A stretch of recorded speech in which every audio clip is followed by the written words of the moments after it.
Quick financerait Israël, il y a un appel au boycott, on va en parler. Alors il y a des rumeurs qui expliquent aujourd'hui que Quick financerait Israël dans sa guerre, donc il y a un appel au boycott énorme qui a fait énormément de vagues sur les réseaux hier. Donc apparemment Quick appartient à HIG Capital, un fonds d'investissement américain qui détient également des intérêts en Israël. Alors pour bien recontextualiser et bien comprendre ce qui se passe, je vais vous faire un petit schéma de qui était propriétaire de Quick avant, qui l'est maintenant et de comprendre ce qu'il en est vraiment. Parce que des appels au boycott, il y en a partout, il y en a pour McDo, il y en a pour Starbucks, il y en a pour énormément de sociétés, mais Quick jusque-là avait été épargné. Alors pourquoi aujourd'hui Quick est sous le feu des projecteurs? Il faut savoir que Quick à la base est une entreprise belge qui a été développée en France. Sauf qu'en 2021, Quick a été racheté par le groupe HIG Capital, qui est un fonds d'investissement américain. Alors HIG est un fonds mondial américain qui est donc basé à Miami. Et donc, ils ont des participations dans tout ce qui est santé, tech, etc. Alors, comme tous les fonds d'investissement internationaux, ils ont justement des participations dans plein de pays dans le monde, y compris Israël. Alors, attention quand même à ne pas tout confondre. Quick n'est pas une entreprise israélienne. Quick a été racheté par un groupe qui a donc des participations en Israël comme il en a dans plein d'autres pays dans le monde.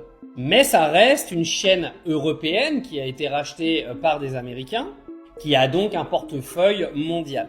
Alors bien sûr, pour beaucoup, le fait qu'aujourd'hui Quick ait des participations en Israël est un argument de boycott. Vous avez le droit, moi je vous blâme pas. De toute façon, moi Quick, j'y mange jamais, alors je m'en bats les reins, ils auront pas 1 euro parce que je trouve ça absolument dégueulasse au passage.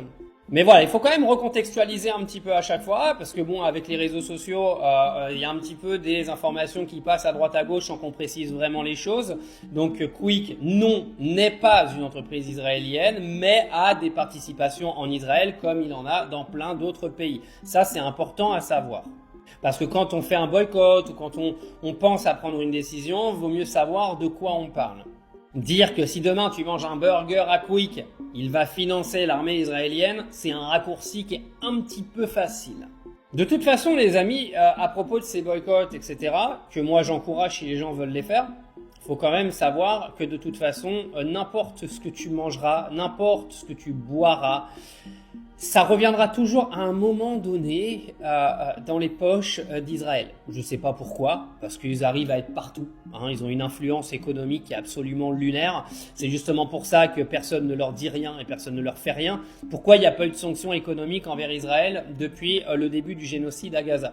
Parce qu'il y a trop d'intérêts économiques. Sinon, ils auraient mis des sanctions depuis bien longtemps. On le voit avec la Russie. Il y avait beaucoup moins d'intérêt avec la Russie et donc automatiquement les sanctions sont arrivées. L'autre abruti Netanyahou a fait 100 fois pire que Poutine en Ukraine et lui a 0 sanctions économiques. Donc dites-vous bien qu'Israël, quoi qu'il arrive, de toute façon, est placé partout.